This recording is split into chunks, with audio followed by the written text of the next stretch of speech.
In, but we're having lots of fun right here on the program. Former NFL linebacker, spent a couple seasons with the Jacksonville Jaguars. Actually wearing a nice shirt right now. Lonnie Marts joining me in studio. Lonnie, thanks so much for joining us today. Thank you for having me, Richard. Thank you. And now your career expansive. You played for 4 NFL teams. You're doing quite a bit right now, which we'll get to with Godspeed Elite Sports Performance. Now, I want your take first and foremost on what's going on with the Jacksonville Jaguars. Do you like what you see right now? Yes, I do. I like the fact that Mike Mularkey is going about business as usual. He has a lot of things surrounding him, but as a head coach, that's very important that you prepare the people who are there, and I think that's what he's doing right now. I know Maurice Jones Drew is holding out. Doesn't seem like the smartest thing for the Jaguars to do, but I truly hope that they'll get him in and we'll continue on adding to Mike Mularkey's already what I would call solid base coaching platform. So you're of the mindset that they should pay MJD? I am, but I'm a player too. So as a player, I'm looking at it from a different standpoint. But I would say that a player in his caliber who's done as much for the team, go ahead and pay him. But at the same time, we want to know that you want to know what the rest of the teammates say. Don't come out the woodwork asking for a pay raise. Right. You have to put forth the effort and the time. And yes, you do help us, and we are a team. But this gentleman on game day, this is why they load the box to keep us from running the ball. If they don't load the box because you're there, you're not going to get the same type of treatment as far as your pay raise. Now, you're one of those players that actually did load the box when you played, a former NFL linebacker with the Jacksonville Jaguars and everything. And I talked to a lot of the players. Jason Kraft, Mike Hollis, I think, is coming on tomorrow. Richard Collier joined me a little bit earlier in the program. And I always like their specific take of the offensive lineman or whatever. As a former linebacker, we've seen a number of injuries. Darryl Smith is out with a groin for probably 5 more days or so. Clint Session, career is probably over. What do you like about the Jaguars linebackers? I think they're confident in their consistency. Darryl is out. Darryl is usually, he's not out of the game for the year. He's been very consistent playing. Posluszny came out, showed us what he was made of, showed us that, hey, that first year I'm going to prove to the Buffalo Bills that you made a mistake, to the Jacksonville Jaguars, that you chose the right player. And he added another dimension along with Darryl Smith and Clint Sessions that we didn't have here for a while. But Clint Sessions being out, I think the 3rd-round pick is going to come in, and we're going to have to get something done with him. Or the 5th-round pick. He's going to have to come in and do something basically to stand in that place for Clint Sessions. Now, can Clint help him? I believe so. But he's going to have to grow up really quick, and then I think they'll be consistent once again. It's the will linebacker that Clint was playing, and I believe Brandon Marshall can take that spot and do that thing really well. Ooh, Brandon Marshall, I like it. I think he's going to be pretty solid on special teams too. Yes, and being a guy that started on special teams and getting the knack for what the team needs and growing, getting a chance to grow, you can actually learn a lot by special teams playing one play a snap. You're getting into it, but then you come right back around and you say, hey, let's start getting this guy, filter him into the game and see what actually happens when he starts playing. He's a ball hawk. He's around the ball. He gets an opportunity to do that, and there's not a lot of pressure on his shoulders because the next guy goes in. It's on him. Hey, you didn't do it. Get it done. Now he shines. He gets a chance to kind of get in the game and start getting the flow of it. Interesting stuff. Former NFL linebacker Lonnie Marts joining Miller on Sports. He spent time with 4 teams: the Chiefs, the Bucks, the Oilers, and the Jacksonville Jaguars. Now, this just kind of clicked. A friend of mine is Larry Pasquale, former special teams coach. Do you know Coach Larry? Yeah, I know. Okay. All right. He's my special teams coach here. That's what I thought. I was just putting the pieces together right now. Any good Larry Pasquale stories? No, as of after the game, though, we wound up meeting up. I was doing some training, and his son, Darryl, was doing some training, and they brought an athlete to me to kind of work on to see exactly what he needed to get better at. And we actually challenged one another on the field a couple times, and we just getting after it, and Larry's still Larry, and Darryl's still Darryl, and we just get after it. So we were very feisty, so it was good. That was the only story I have. Larry. I like it. Good stuff. You can listen online to the conversation at 1600thebeach.com, also AM 1600 on your radio dial. He is Lonnie Marts joining us on this Tuesday afternoon. He's with Godspeed Elite Sports Performance. Now tell me about this. You said that you reached about the 1-year anniversary. It's you and your buddy James Coleman.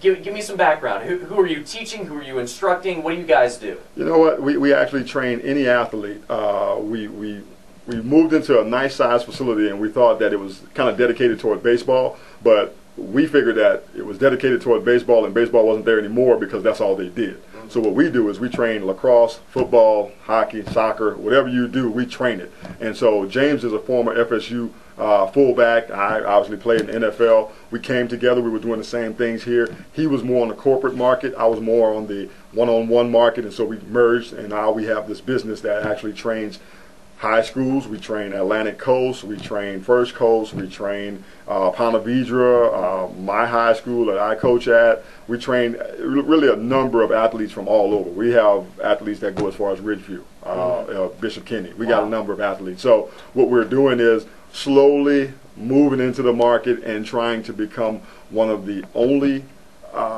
businesses here that understands sports enhancement training. Not just conditioning, but sports enhancement. We have athletes who have played, and our motto is, if you're not an athlete, you probably can't teach an athlete to be a better athlete at their sport. So what we do is we find the best athletes, the best coaches, and we have them to give back to these younger athletes that will be coming up in the near future. Very interesting. That's the voice of Lonnie Marts joining Miller on Sports on this Tuesday afternoon. Now, where do you coach high school? Harvest Community High School. Okay. How long have you been doing this? I've been doing that 3 years. This is my third year as the head coach of that school. My son plays for me. I just had my younger son start to come out and practice today. So we got a number of athletes. Really small school, but I enjoy working with them and sharing my knowledge and giving them a kind of a head start on everybody else. Are they following in Dad's footsteps? Are they linebackers? What positions? Well, my son is actually a running back / linebacker, the oldest, and my youngest, he's probably telling me right now he's going to be a better linebacker than I ever was. Ooh. So, you know, that's a lot of big talk from a 12-year-old. but yeah, I think they're following in the footsteps. I don't know if they're going to last. My oldest son, I have this vision of you know, a top head coach, Division I head coach, sitting in my living room telling me that he wants my son to come, and my son says, no, Dad, I think I'm going to go over to Europe and study Latin. And I'm thinking, man, that is great. That's wonderful. I don't know what to tell you, Coach, but he's going over to Europe. So he has those options, and he's a very good kid, and they both are. So right now, I don't know. They may stay in it for a while. They may not. Good stuff. I like it. Now, what kind of head coach are you? Are you calm and collected? Or are you throwing your visor kind of like Steve Spurrier? I'm calm and collected. I played under Tony Dungy, and he showed me a different way to actually handle myself as well as represent my team and show the players how they should behave, and actually it gives a better tone to the game. I don't mind getting upset and getting you know, a little frustrated about certain things, but in the end I have to maintain control because I'm the guy that's leading this team. To learn more, check out GodspeedEliteSports.com. It is Godspeed Elite Sports Performance. He is Lonnie Marts joining us on this Tuesday afternoon. Former NFL linebacker, 2 seasons with the Jaguars, 4 NFL teams. We're talking plenty of football right here on Miller on Sports. Now, before you came on, you were sitting in studio. We were talking about Jacksonville and everything, Alan Verlander, the city, Jaguars, college basketball and everything. Why did you decide to stay in Jacksonville? I think Jacksonville is a great place to raise a family, and I have 5 kids, and I wanted to make sure that they grew up in a great environment. We're Christian, we're a Christian-based family, and we believe that, you know, everything that we do speaks to giving God glory. So this was the perfect place for us. I'm originally from New Orleans. Taking my kids back there could be a challenge for me. Could be a challenge for me, not only from my history, but, you know, just creating a solid platform for them to grow up on, and that's what I liked about Jacksonville. Can you cook a decent Cajun meal? I can make a gumbo. I can make okra, smothered okra. I can do it all. Matter of fact, I'm the one who cook it in the house. Hey, did you bring anything? No, I did not. That's got to be prepared days in advance. Next time I'll send you a text message. How about that? Not a problem. Lonnie Marts joining us right here with Miller on Sports, formerly the Jacksonville Jaguars. Do check out Godspeed Elite Sports Performance. If you want to become a better athlete or someone you know, check it out at GodspeedEliteSports.com. We'll take a break, come back, talk more with Lonnie right here on Miller on Sports.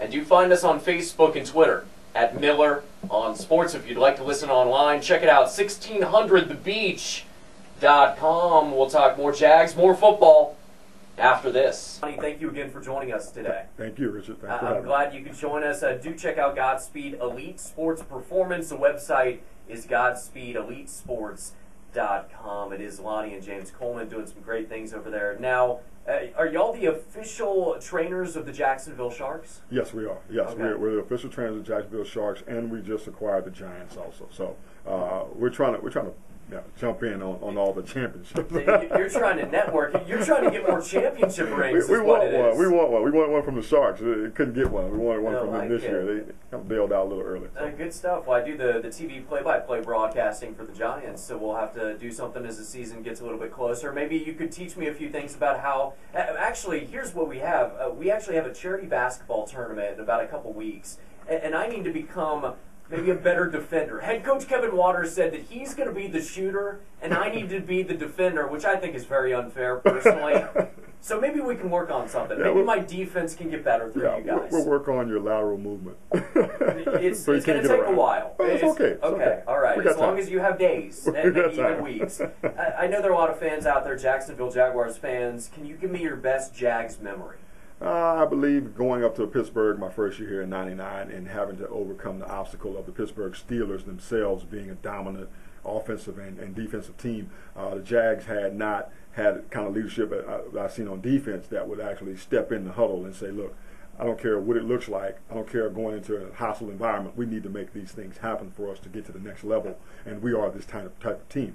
And so we walk into the huddle after the Jerome Bettis has just run the ball, got pretty close to the first down, 3rd and 2, and everybody's looking like, I don't know why this happens to me. But I looked them in the eye and I said, hey, I'm going to show you what this team is really made of. And we're made of a better fabric than this team that we're playing. We just don't understand it yet. So we walk out the huddle, it's 3rd and 2, lead Jerome Bettis, I stick him in the hole, boom, drop him right there. We get up, everybody's like, oh, I'm a believer now. Okay, let's do this. And from then on, we went on to really take over and win the game. Nothing against Pittsburgh Steelers, but I believe we had it with us and just didn't know it. And that's probably my fondest memory of playing on it. Interesting stuff with Brackens and Bryce Pop and all those guys. A very good team. What was the reaction when you did that? Of, wow, this guy, first year, what's he doing? It was more like, who is this guy? Because they had played against me at Tennessee, but being on the team and doing some things, the leadership has to step up at probably the toughest times, and that's what happened at that point. It stepped up, and I was actually frustrated because I was tired of losing to Pittsburgh. I never wanted to lose to Pittsburgh again, and so I knew that this team had it in them, and somebody just needed to light the fire, and that's what we did. I'm sure you saw where Jaguars.com, they did a top 25 list of the best franchise players in 17 years. Top 5 was expected. Fred Taylor up there, Tony Baselli, Jimmy Smith, Mark Brunell, and also Maurice Jones Drew. Who is the best Jaguars player in history? Is it Tony Baselli or is it Fred Taylor? Fred Taylor. Really? Fred, from the day he set foot. Fred shocked me when I was playing with Tennessee. I was trying to figure out who this guy was that I had no idea was just a young upstart. But he kept his head. He had a lot to overcome because his attitude wasn't the greatest. But he overcame that and became really a prolific runner in this franchise history. And I thought the greatest of him when I played against him, and then I thought the greatest of him once I played with him. And he's done some great things. So I would say Fred Taylor. Very interesting. You still talk to Tom Coughlin at all? No, I don't talk to Tom. It's kind of hard to talk to Tom unless you're talking about football. He doesn't want to talk about anything other than football, and who can blame him? But great coach, very solid and motivating coach. But you know what? If he's not talking about football and football, X's and O's and winning, you're not going to talk to Tom too much. Oh man, so he's not talking about Cajun food and cooking with you? Not even close. Oh man, he is Lonnie Marts, Tony Miller on Sports on this Tuesday afternoon. Check out Godspeed Elite Sports Performance right off Beach Boulevard. To learn more, the website GodspeedEliteSports.com. It is he and James Coleman behind it all and working on a few things.